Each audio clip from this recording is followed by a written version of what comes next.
Before we begin, drop a comment telling us what city you're reading this from. And when the story ends, don't forget to rate it from 0 to 10. And be sure to follow our channel for more stories like this one. Now, settle in and enjoy every detail. The Aldridge. Sacrifice, a broken silence. The afternoon sun cast long shadows over the manicured lawns of the Sterling Manor, where the annual shareholders' meeting unfolded like a meticulously orchestrated symphony of wealth and influence. Crystal glasses chimed to the rhythm of string quartets, while men in bespoke suits and women draped in designer silks moved through the outdoor pavilion with studied elegance. On the marble terrace, jaw tight and adjusting his platinum cufflinks for the third time in 5 minutes, stood Ethan Sterling. At 36, Ethan dominated every room he entered. A 6'2" man of controlled power, perfectly styled dark hair, and steel gray eyes that missed nothing. His charcoal Armani suit fit impeccably over his athletic frame, every detail carefully chosen to project the image his family had cultivated for 3 generations. The Hartwell acquisition is moving forward, his assistant Mark whispered beside him, tablet in hand. The board wants your final approval by later. Ethan's voice carried the authority of a man accustomed to immediate obedience. His gaze swept the crowd below, mentally cataloging faces, alliances, potential threats. This was his world. Predictable, controllable, profitable. His father, Theodore Sterling, approached with the measured stride of old money, his silver hair gleaming in the sunlight. Excellent turnout. The Peralta family flew from Switzerland specifically for this. He paused, studying his son's profile. You seem distracted. Ethan's fingers tightened around his whiskey glass. Just focused. Good. Because tonight is about more than business. The Mendoza girl will be here. Elena. Brilliant family. Impeccable upbringing. You should consider... I'm not interested in your matchmaking schemes. Theodore's laugh was cold, calculated. Still thinking about that librarian? The word dripped disdain. Ethan, you are 36 years old. It's time to build something lasting, something worthy of the Sterling name. The memory hit Ethan like a physical blow. Maya's face the last time they spoke, the tears she refused to shed glistening in her green eyes. The way she had stood in his apartment, suitcase in hand, while his father's words echoed between them like poison. She is a nobody, son. No family, no connections, nothing of value to offer. Are you throwing away everything we built for what? A few months of whim? He had stood there in silence, torn between the woman he loved and the legacy he was born to protect. And in that silence, he had lost everything that mattered. Sir? Mark gently touched his elbow. There's been a situation at the main gate. Ethan turned sharply. What kind of situation? Security called. Someone arrived who wasn't on the guest list, but she says she knows you personally. Her name is Maya Solano. Mark lowered his voice. She has 2 children with her. The whiskey glass slipped from Ethan's hand, shattering against the marble. The sound seemed to echo across the terrace, drawing curious glances from nearby guests. Theodore frowned. Isn't that the girl who... Where is she? Ethan's voice was barely contained. They are processing her credentials at the gate. But sir, if this is some sort of publicity stunt or... Ethan was already moving, his long strides taking him through the crowd with barely contained urgency. Conversations halted in his wake, but he barely registered the whispers, the sideways glances, the way people parted for the man who owned everything around him. 2 years. 730 days since she had walked out of his life, and not a single one had passed without him wondering where she went, if she was safe, if she ever thought of what they almost built together. The main gate appeared between the oak trees, and Ethan's steps faltered. There she was. Maya stood by the security stand, bathed in the dappled sunlight, looking exactly as he remembered her, and utterly different, all at once. Her reddish-brown hair fell in soft waves past her shoulders, catching golden highlights in the afternoon sun.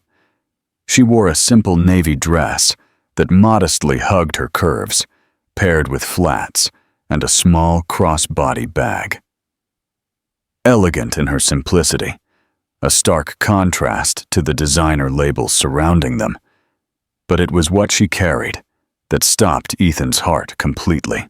In her arms, balanced with the confidence of seasoned motherhood, were two children. A little girl with dark curls wearing a tiny pink dress, and a boy in miniature khaki pants and a polo shirt, both approximately 16 months old, their chubby faces alert and curious as they surveyed their surroundings. The boy turned his head, and Ethan's breath hitched. Steel gray eyes, his eyes, staring back at him across 60 feet of manicured lawn, with an innocence that shattered every wall he had built around his heart. Maya must have sensed his presence because she looked up, meeting his gaze for the first time in 2 years. Her expression was calm, resolute, but he could see the faint tremor in her hands, the way she unconsciously pulled the children closer to her chest. The security guard was gesticulating at papers, but Ricardo couldn't hear anything over the pounding of his own heart. The world had narrowed to this moment, this impossible reality standing before him in a simple navy dress. She was here, after 2 years of silence, of wondering, of carefully not searching for her, even though he had the resources to find anyone, anywhere. And she was not alone. What do you think Ethan felt seeing Maya with the children? Why do you think Maya chose to show up now? 2. The confrontation and the calculation. Are they mine? Ethan's feet moved without conscious command, carrying him across the perfectly groomed lawn, toward the woman who had haunted his thoughts for 730 sleepless nights. Every step felt like walking through quicksand, time stretching impossibly as his mind raced to process what his eyes were showing him. The security guard noticed his approach first, snapping to attention. "Mr. Sterling, sir, this woman says she knows you but isn't on the approved guest list. Should we—" "Leave us." The words came out harsher than intended, but Ethan couldn't say anything else. His entire world had shifted on its axis in the span of 30 seconds. Maya shifted the little girl to her left arm, the movement so natural and protective that it ached in Ethan's chest. Up close, he could see the changes 2 years had carved into her features. She was still stunning. Those emerald eyes that had first captivated him in a crowded room, the delicate curve of her jaw, the way her lips pressed together when she was thinking. But there was a new strength to her posture, a quiet confidence that hadn't been there before. Motherhood had transformed her into someone even more beautiful than he remembered. "Hello, Ethan." Her voice was steady, controlled, but he caught the slight tremor beneath it. "Maya." He still couldn't form complete sentences. "What? How could you? I called your assistant this morning, asked to be put on the guest list." She adjusted her grip on both children with practiced ease. "I told him I was an old family friend. Mark didn't tell me. I asked him not to." Her gaze shifted toward the party behind him, where he could feel curious eyes turning in their direction. "I wasn't sure I'd actually come until I was at your gate." The little girl babbled something incomprehensible, reaching up to grasp Maya's necklace, a simple silver pendant Ethan didn't recognize. Everything about this moment felt surreal, as if he had stepped into someone else's life. 2 years ago, Maya had been his wife, sleeping in his bed, sharing coffee with him on lazy Sunday mornings. Now she was a stranger holding 2 children who looked exactly like him. "They're beautiful," he said quietly, because it was true, and because he needed to say something before the silence stretched too long. Maya's expression softened almost imperceptibly. "Thank you. What are their names?" "Lilia and Oscar." She kissed the top of Lilia's dark curls. "Lilia Rose and Oscar James." Rose, his mother's middle name. The realization hit him like a physical blow, stealing his breath. She had remembered. After everything. After how his family had treated her. After the humiliation and the silence. She had still given their daughter his mother's name. "Maya, I need to know. Mr. Sterling." His father's voice cut across the lawn like a razor.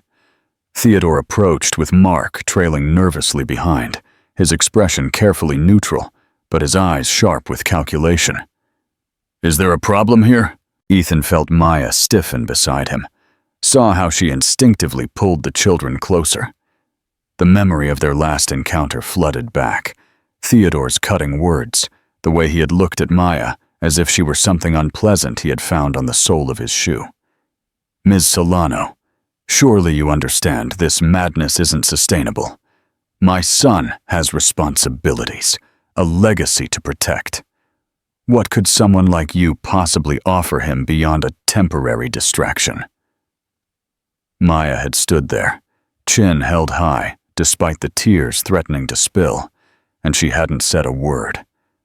But Ethan had seen the exact moment her heart broke, the way the light went out of her eyes, and he hadn't said a word to defend her. "No problem, Dad. Just catching up with an old friend."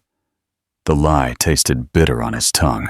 Theodore's gaze shifted to the children, and Ethan saw the precise moment realization dawned. His father's face paled, then flushed with barely contained anger. "I see.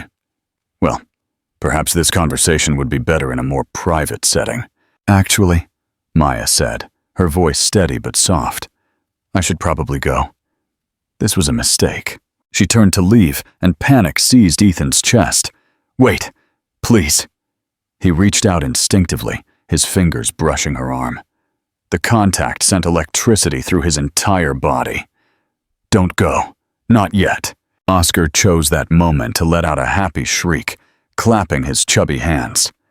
The sound was so joyous, so purely innocent, it cut the tension like sunlight through storm clouds. Unthinking, Ethan smiled.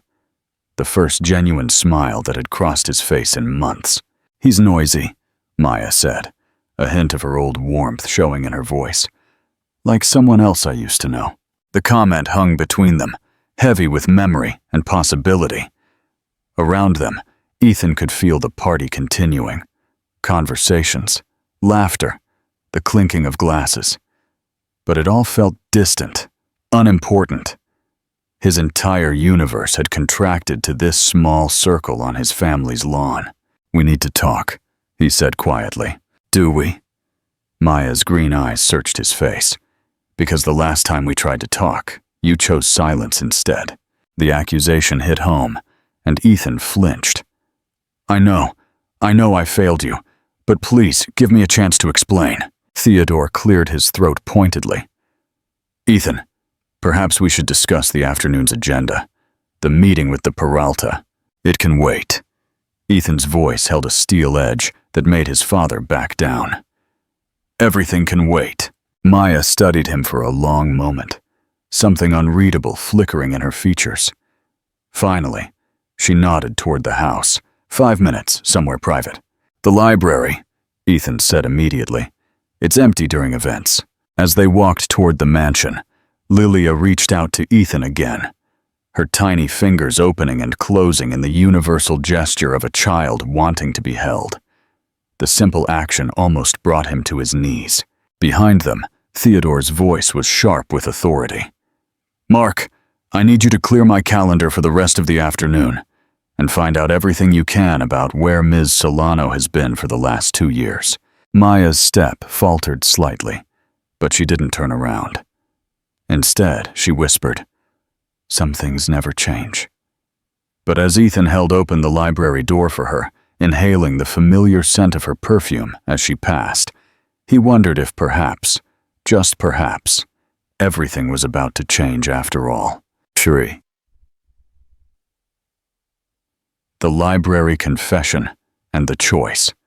The Sterling Library had always been Ethan's sanctuary, floor-to-ceiling mahogany shelves stacked with leather-bound volumes, the scent of aged paper and polish, windows looking out onto the rose garden his mother had planted before her death. It was the only room in the mansion that felt like a refuge instead of a performance space. Maya walked in and immediately went to the reading nook by the window, the same spot where she used to curl up with a book during their brief marriage. Some habits, Ethan realized, were harder to break than others. "They've grown," she said softly, setting both children down on the Persian rug. Lilia immediately began to explore, her tiny hands patting the intricate patterns, while Oscar sat contentedly, thumb in mouth, watching his father with those unnerving gray eyes. "Maya." Ethan closed the door behind them, his hand lingering on the brass knob. "Are they mine?" The question hung in the air like a loaded weapon. She looked up from where she knelt beside the children, her expression unreadable. "What do you think?" "I think Oscar has my eyes. I think Lilia has your stubborn chin and my mother's nose." His voice was hoarse with contained emotion. "I think I've been an idiot for 2 years, but I need to hear you say it." She was silent for so long he wondered if she would answer. When she finally spoke, her voice was barely a whisper. "They're 16 months old, Ethan. You do the math. 16 months. Which meant..." Ethan's legs gave out, and he sank onto the nearest chair, burying his head in his hands. She had been pregnant when she left. Pregnant and alone, facing everything by herself, while he had buried himself in work and tried to pretend his heart wasn't shattered. "Why didn't you tell me?" The words came out broken, raw. Maya's laugh was bitter. "Tell you what? That the nobody from the wrong side of the city was pregnant with the sterling heir? After your father made it abundantly clear I was a temporary embarrassment?"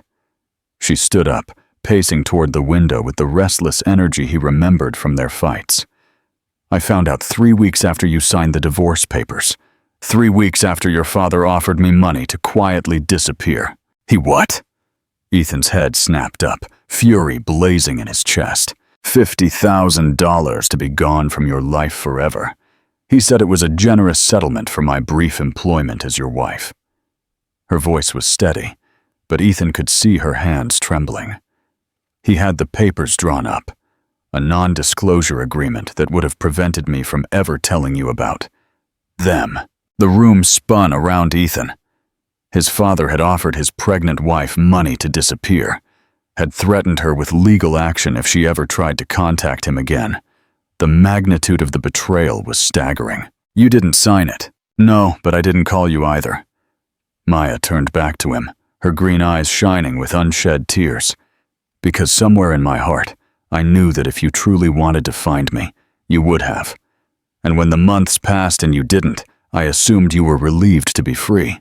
Lilia chose that moment to topple from her seated position, landing with a soft thud on the rug. Instead of crying, she laughed. A sound so pure and joyful, it cut the tension in the room like a knife. Ethan found himself on the floor beside her before consciousness caught up, his big hands gently helping her sit up again. "Hello, beautiful girl."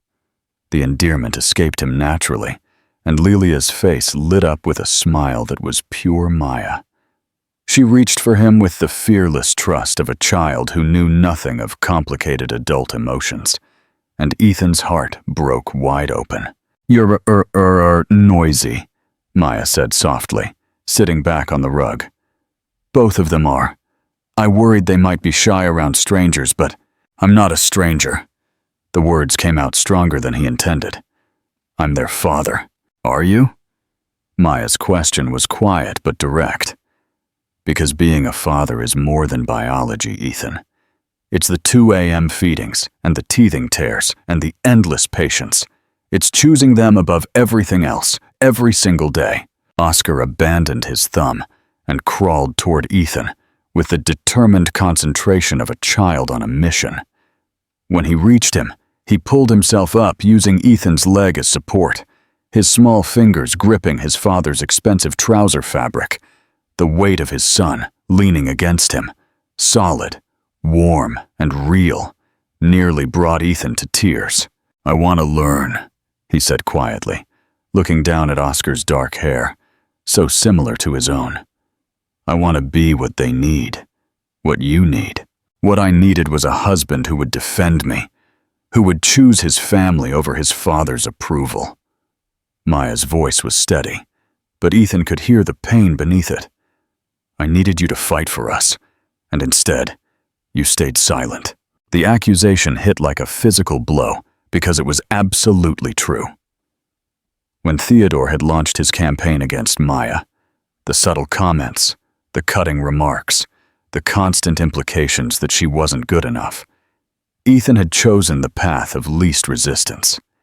He had told himself he was protecting her, that getting involved would only make things worse. But in reality, he was protecting himself. "You're right." The admission felt like swallowing glass. "I failed you. I failed all of us. But I'm here now, and I'm not going anywhere. Until the next time someone questions your decisions, until your father decides I'm an inconvenience again." Maya shook her head. "I won't subject them to that. I won't subject myself to that either." Oscar babbled something that might have been "da-da," and both adults froze. Ethan's hand moved instinctively to steady his son, and for a moment the three of them formed a perfect tableau. Parents flanking their child, connected by biology and broken by circumstance. "I have an apartment in Portland," Maya said finally. "A job at the university library. A life that doesn't include this." She gestured around the opulent room. "I came here because they deserve to know who their father is. But I'm not asking you for anything." "What if I ask you for something?" Ethan's voice was quiet, intense. "What if I ask you for a chance to prove I'm not the same man who let you go?" Before Maya could respond, the library door opened without ceremony. Theodore walked in, his face a mask of controlled fury, with Mark hovering nervously behind him. "I believe this conversation has gone on long enough," Theodore announced, his gaze sweeping with disdain over the children on the floor. "Ms. Solano, I think it's time you collected your children and left." Oscar, startled by the harsh voice, began to cry. Instinctively, Ethan reached for him, lifting his son against his chest with surprising natural ease.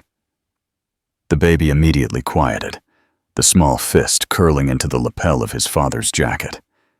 And in that moment, as Theodore's eyes narrowed and Maya held her breath, Ethan made the choice he should have made 2 years ago. No. The single word cut the tense library silence like a knife. Ethan stood up slowly, Oscar still cradled against his chest, his gray eyes locked on his father with an intensity that made Theodore recoil. "Excuse me?" Theodore's voice carried the dangerous calm of a man unaccustomed to rebellion. "I said no." Ethan's voice grew stronger with every word. "Maya is not going anywhere, and neither are my children." The possessive pronoun hung in the air like a declaration of war.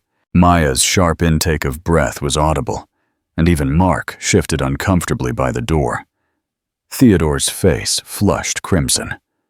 "Your children? Ethan, you can't possibly—" "Look at them." Ethan's arm tightened protectively around Oscar, while his free hand gestured toward Lilia, who was pulling herself up using the coffee table. "Look at their eyes, their faces. Tell me they aren't Sterling's." For the first time in memory, Theodore appeared speechless. His calculating gaze moved between the babies, and Ethan saw the exact moment comprehension set in. The older man's expression shifted from anger to something that looked almost like fear. "Even if that is true," Theodore said warily, "surely you can see the impossibility of the situation. Ms. Solano has made her choices. She left. She withheld this information from you for over a year. What does that tell you about her character?" Maya flinched as if struck, but before she could respond, Ethan stepped forward, his presence suddenly filling the room with barely contained fury. "It tells me the woman I married was smart enough to protect herself and her children from a toxic environment, It tells me she had more courage than I did." His voice dropped to a lethal whisper. "And it tells me you offered my pregnant wife money to disappear." The color drained from Theodore's face. That was a business decision, a way to avoid complications." "Complications?" Ethan's laugh was rough, bitter. "You mean your grandchildren?" "Alleged grandchildren," Theodore corrected quickly, but his voice lacked conviction. Oscar babbled and reached out to touch Ethan's face with small, curious fingers. The simple gesture of trust and affection seemed to give Ethan strength. He looked at his son, this small, perfect person who shared his DNA, his features, his future, and felt something permanently shift in his chest. "Mark," Ethan said, without taking his eyes off Oscar. "Clear my calendar for the rest of the week." "Sir, did you hear me? Cancel everything. The Peralta meeting, the quarterly reviews, everything." Theodore's voice rose. "You cannot be serious. The acquisition alone is worth nothing compared to this."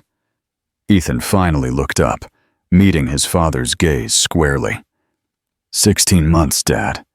16 months of their lives I've already missed because of your manipulation. I won't miss another day." Maya had gone very still, watching the confrontation with an expression he couldn't read. Lilia had managed to stand up and was now taking tentative steps around the coffee table, her chubby legs shaky but determined. "She's walking?" Ethan breathed, wonder replacing anger in his voice. "She started last month," Maya said quietly. "Oscar has been trying to keep up ever since."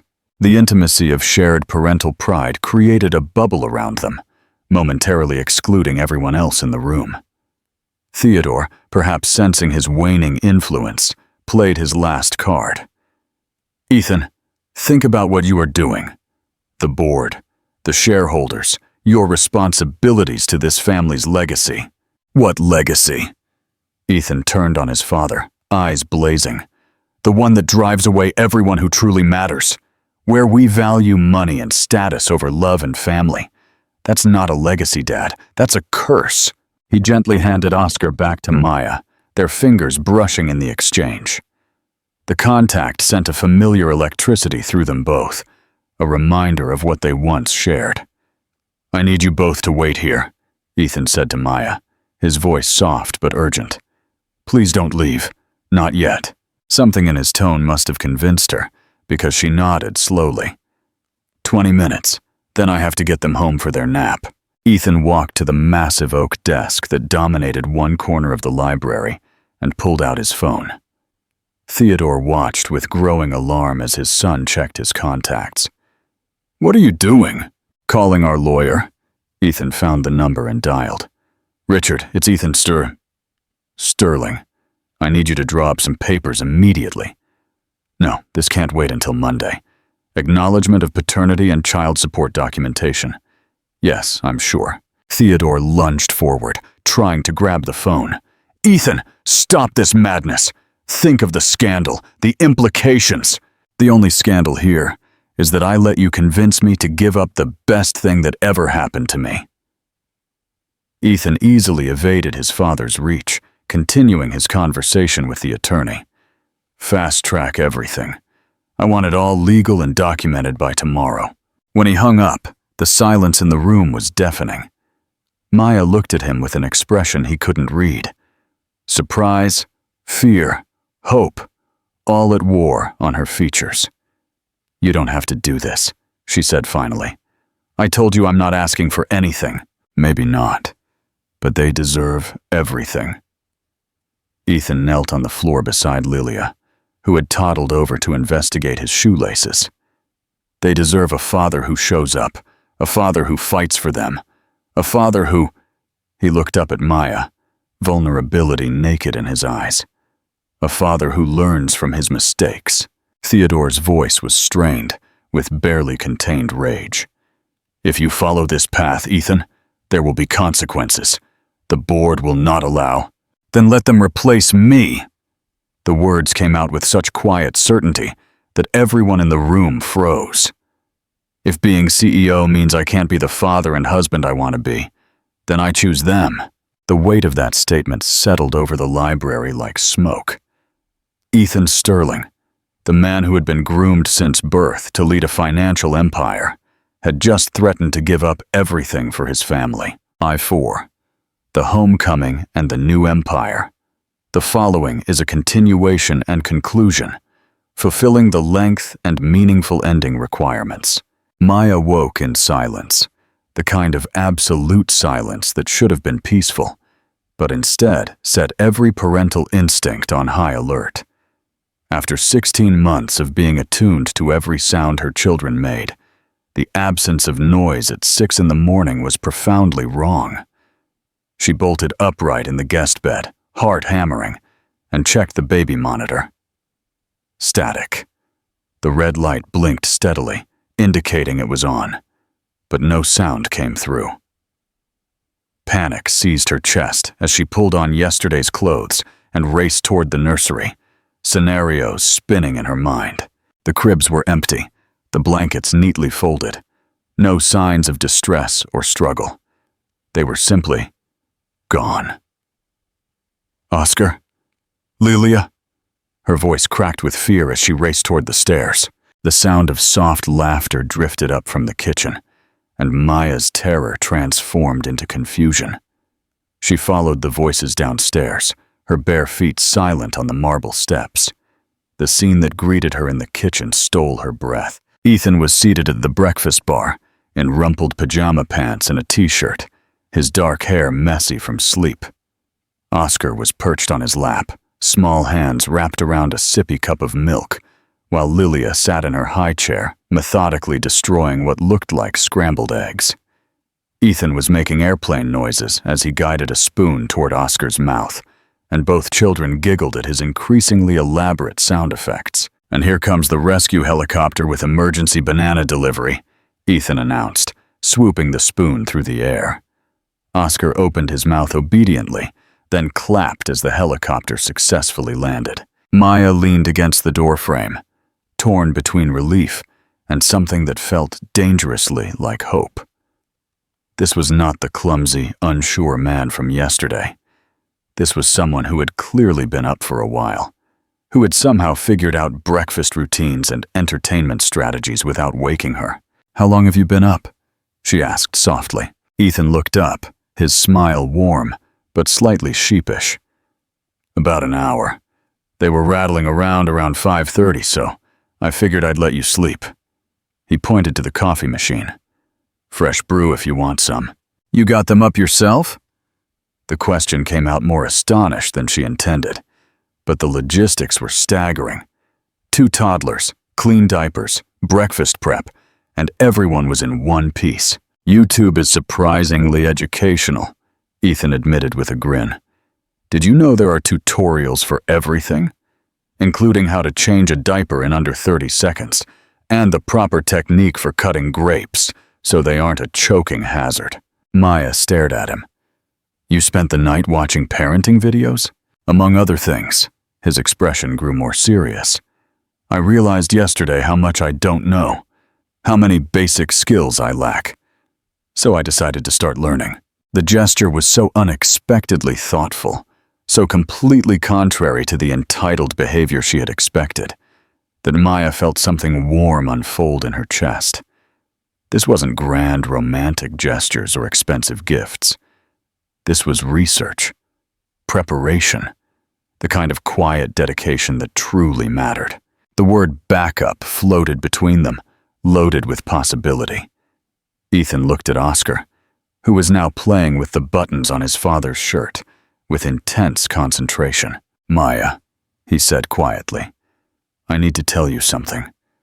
About the company. About what happened after you left." Something in his tone made her stomach clench with anxiety. "What about it?" "I wasn't the same after you left. I threw myself into work, thinking it would help. But I was distracted, angry. I made some questionable decisions." He shifted Oscar to one arm so he could look at her more directly. "The board started questioning my judgment. My father started positioning himself to take back control. Maya, I'm telling you this because I want you to understand what yesterday truly meant." When I chose you and the children over his approval, I wasn't just making a personal statement. I was potentially giving up everything I've worked for my entire life. The magnitude of what he was saying hit her like a physical blow. You could lose the company? It's possible. Likely probable if I continue to put family first. His steel gray eyes were steady, certain. And I need you to know that I'm okay with that. More than okay. Because I finally understand what my father never did. That legacy isn't about buildings or bank accounts. It's about the people you love and the choices you make for them. The choice that Ethan faced that morning was not a business decision. It was a fundamental reevaluation of his life's purpose. The board meeting the following day was tense. Ricardo walked into the opulent boardroom and, without apology or wavering, laid out his choice. He didn't defend his distractions. He celebrated his priorities. He resigned, effective immediately, walking away from the Sterling Empire. 2 hours later, he found Maya in their rented suburban backyard, pushing Oscar and Lelia on the swing set. I resigned. The words came out with surprising lightness. I walked away from everything. Maya stopped pushing the swings, her eyes wide. Ethan, the best decision I've ever made. He took Oscar's swing, lifting his son high into the air as the child shrieked with delight. We're free, Maya. Completely, utterly free to build the life we want. What about money? The security? The future? I have enough saved to last us years, and I have ideas, business concepts that actually matter, companies that put people before profit. He caught Oscar on the downswing, spinning him as Lelia clapped from her own swing. But mostly, I have this. I have you, and them, and the chance to be the man I want to be, instead of the one I was raised to be. Maya stared at him for a long moment, tears streaming down her face. Then she moved, launching herself into his arms, as Oscar laughed between them, and Lelia demanded attention from her perch. I love you, she whispered against his neck. I love how brave you are, how willing you are to risk everything for us. Not everything, Ethan corrected, hugging her tight as his children played around them. I'm not risking anything that matters. I'm choosing everything that does. As the afternoon sun painted their backyard in golden light, Ethan realized that losing a fortune had been the smallest possible price to pay for finding his fortune. He had given up an empire and gained a kingdom. Would you have been brave enough to give up everything to fight for love? If you enjoyed the story, please subscribe to our channel and leave a comment below, letting us know what you thought. Your feedback and support mean the world to us. Stay tuned for more thrilling stories.